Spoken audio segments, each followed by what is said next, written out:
Okay, so anger is not bad. In fact, it's a healthy part of the grieving process and helps with the healing for our children. So stick around if you want to learn today why releasing this outward energy will help your child propel to the next level on their healing journey. For those of you who may not know me, I'm Dr. Annette Athey, a child development and grief expert. I have been helping children and families for the last 20 years, and I'm excited to have you here. Anger is one of those topics that many of you wrote in when you answered the 3 questions to become part of the Facebook group. Many of you said that your kids have anger struggles, or anger has been a big part of your child's grief journey. And so I wanted to make sure that we talked about that this week. And so the conversations, not only tonight in our live, but also in the posts throughout the week, will talk about anger and how we address that, what we do with that, and what it means. So for those of you who are here live, if you want to respond, #live so I know you're here. And those of you who may be catching this on replay, if you want to respond, #replay, that helps the video stay up in our group news feed, so that if somebody who wanted to watch the video but missed it, then they will see it come up in their news feed. So again, I'm glad that you guys are here. When it comes to anger, the biggest thing that I would like for all of you to understand is anger is such a natural reaction to grief. I think for parents and kids alike, we're all mad. We're mad that our loved one died. Maybe we're mad that we didn't get to say goodbye, or how they left this world was not in the terms that we wanted them to leave. And so I think it's so important for us to talk about anger. And Jackie, I see that you have responded #live and listening. I'm glad you're here tonight. So when it comes to anger, we tend to bottle that up if we don't express it. And by expressing it, it actually is very healthy to get that out. I think lots of times as parents we get concerned because anger gets noticed. Anger gets attention in our household.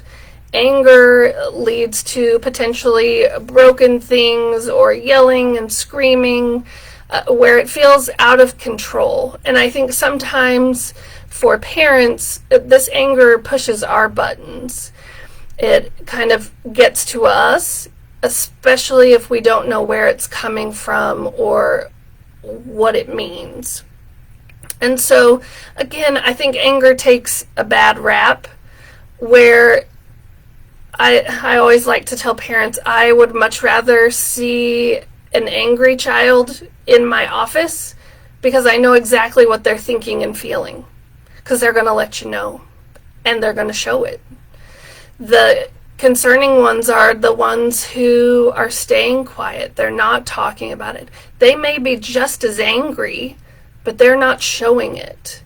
And often this gets misinterpreted as, well, this child's doing fine because they're not throwing chairs or they're not punching their sister. When in reality, sometimes those kids who get the anger label are actually doing better because they're expressing themselves. It may not always be in the most appropriate way, which we will get to that here in just a few minutes, but it's healthy to get that energy out. And Again, like I mentioned at the very beginning, it's okay to be mad. You lost your loved one. It's okay for our kids to be angry about this. They shouldn't have to say, oh, it's okay, or only express sadness because that's how we want to see our grieving children. It's okay for them to say, I'm angry and this sucks. And sometimes as parents, we need to say that to them. This does suck.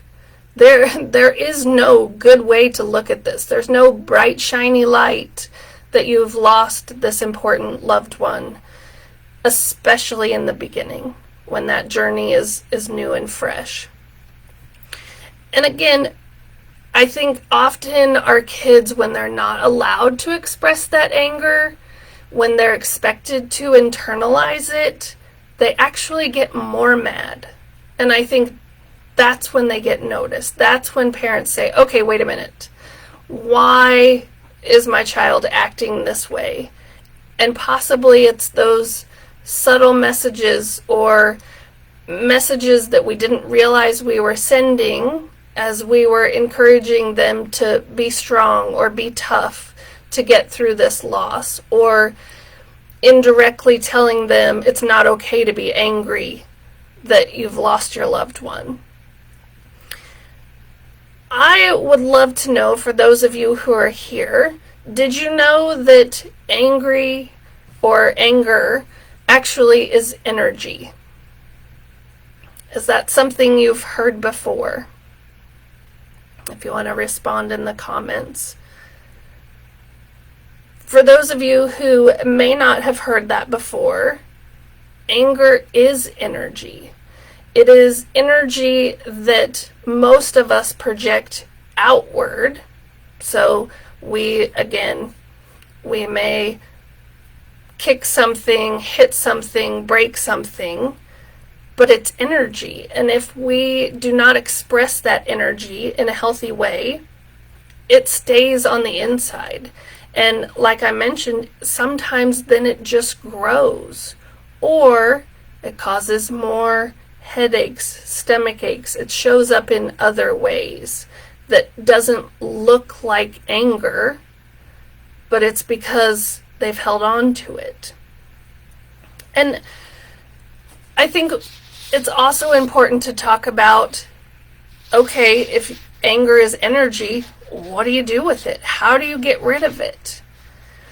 And some of it is finding a way that is acceptable in your household. So what might be acceptable in your house may be different about what's acceptable in my house. So for instance, in my house, if somebody is angry and you want to tear up a magazine, as long as it's a magazine that everybody else has read, do it. Tear up the magazine. But they also know that the limit part of that is you don't get to tear up the magazine and throw it around the living room and walk away. You get to tear up the magazine, get out that angry energy, and then we clean up our mess. So sometimes it's finding that thing that works for your household. Maybe you're a household that has a punching bag or a bop bag for younger kids, or maybe you have the taekwondo dummy. So using that to take your anger and frustration out on. So hitting or kicking this object that is okay to. So it's not that it's okay to kick the dog or hit your sister, but you can choose to take your anger out over here on this punching bag. For some younger kids, that large muscle movement, which in older kids tends to be hitting or kicking, might be easier as an outlet where you take them to the driveway and you let them write with sidewalk chalk. That uses our large muscles in our arms, and that is a way to get out your anger. Maybe you ask them to draw their anger. What does their anger look like?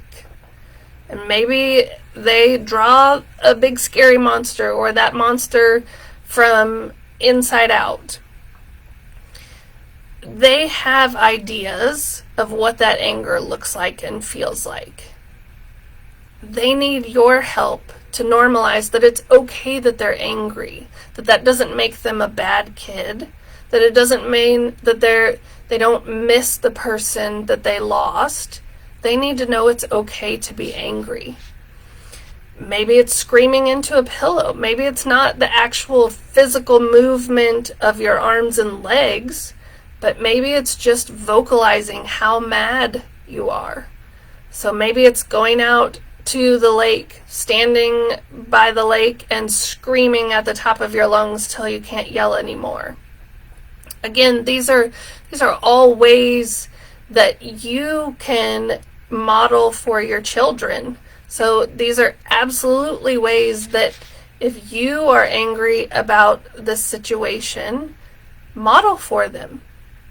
Everybody load up in the car. Let's go to the lake. Today we are going to throw rocks in the lake and we are going to scream about how mad we are that Dad passed away.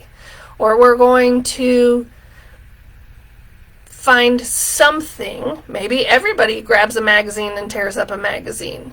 Again, there's so much good in seeing that it's okay and healthy to be angry, instead of these kids taking this anger and turning it inward, and then you don't know what they're thinking and feeling. So for those of you that are here or are watching the replay, if you have any questions, please feel free to drop those in the chat. Or if you are someone who is dealing with anger in your household and you want to address it differently, I would love for you to comment #Boxer. So again, we're going to get that anger energy out. So comment #Boxer if you are ready to address grief differently in your household and would like to have a free 15-minute grief to healing clarification call with me, where we will talk about how grief is showing up in your house and how that anger might look in your children, and how do we address that? What are some things? Maybe you're stuck, you've tried the things I suggested in this video and you want to know about something else. I would love to talk with you for 15 minutes on coming up with some alternatives that would work in your household and specific to your kid's age. And I see Jackie's asked a question: how to encourage repressed, buried grief. Jackie, that is such a great question.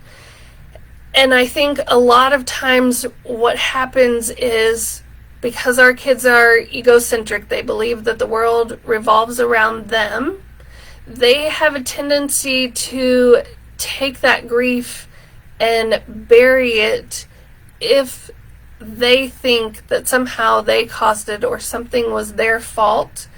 And again, as us adults know, our kids didn't cause this loss, but they take that and put that away because they don't want us as the parent to be upset. They don't want us to be worried about them.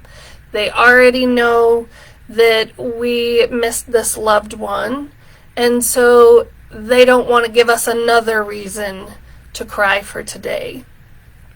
So again, this is where I think modeling comes in so great, is that you can model for your child. So doing things where you're normalizing it's okay to be mad. So the two of you go to the lake together to yell and scream, and then see what comes up.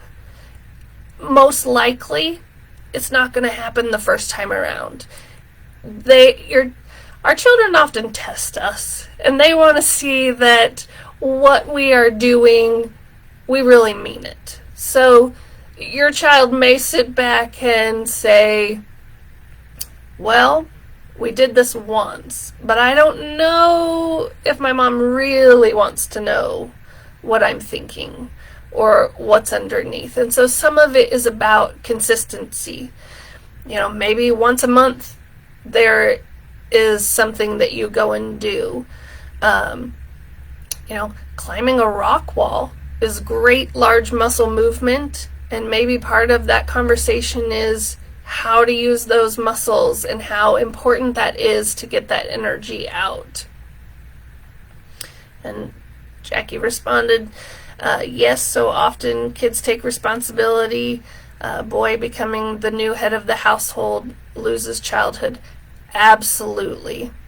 And there's a lot to be mad about when it comes to that, because all in the matter of seconds, they lost somebody they loved, somebody who was very important to them, and they suddenly became in a position or a role that they didn't ask for.